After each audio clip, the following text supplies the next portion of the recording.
Hey, Happy New Year! It's Fern back with you for another Lessons of the Week. I had meant to do one or two others before the end of the year, but unfortunately my kids and myself got sick for a couple weeks, so it kind of put me back. But here I am, 2012, I'm back ready to go.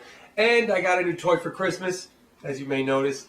I got myself a green screen, which if you're not familiar with that is, it allows you to shoot some video and put any background you want behind me as I can. So I'm just testing this out. I thought it would be fun to play with and maybe do some interesting things because I intend to do a lot more video content this coming year. So I'm trying to find a lot of different tools to make it fun and exciting for you guys. So let's get into this week's lesson.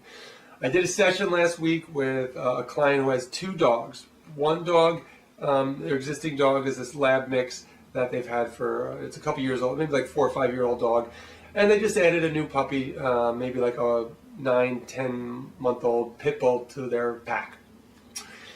And what I want to talk about today is the dynamic when you have two dogs like that. And here we have two dogs with very different energy levels, different personalities, and different training levels.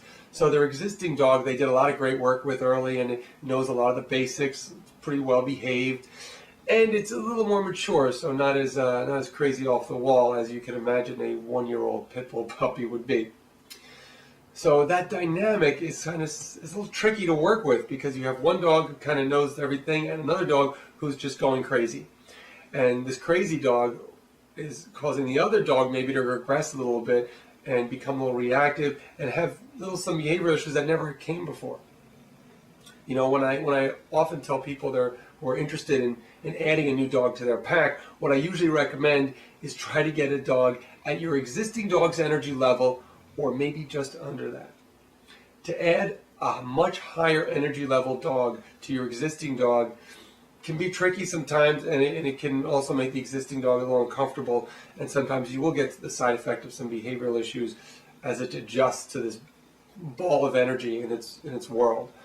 Here we have these two dogs. They're both great dogs, and these are really very good, responsible dog owners who do their homework, and they have no problem training.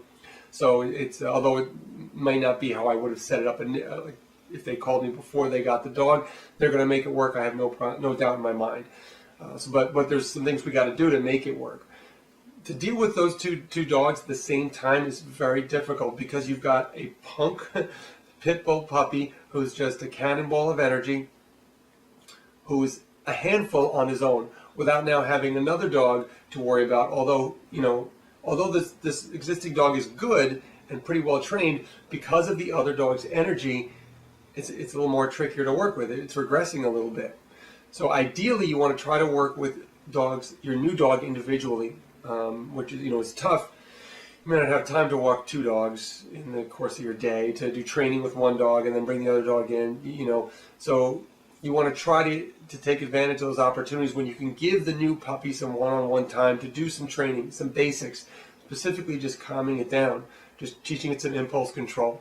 If you do that, then when you add another dog, it's going to be a little bit easier for you to manage. One person and two dogs is much more difficult than twice as hard. It's many times more hard. So if you can spend some one-on-one time with the new dog, get him some basics. When you add in your existing dog, then you're going to have a much easier time of it. So you're going to have to try to manage the two dogs when you can, but I would proactively take steps to give yourself that one-on-one time with your new dog. It's a puppy, a high-energy puppy.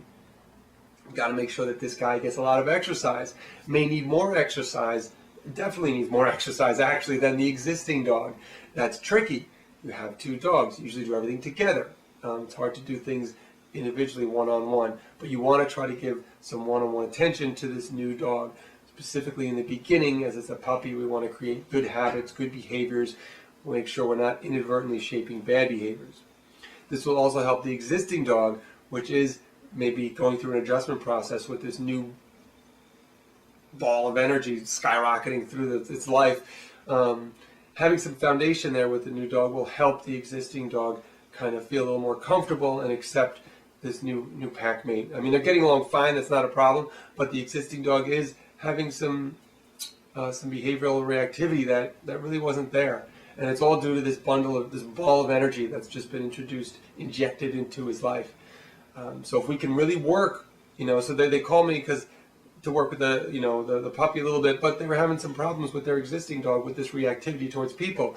And being there, I could see a lot of it is triggered by the excitement of this new puppy. So if we just work with this pit bull, this new dog, get him calm, get him some training, the existing dog, his new problems are gonna lessen just by not even treating it, by just working with the one dog.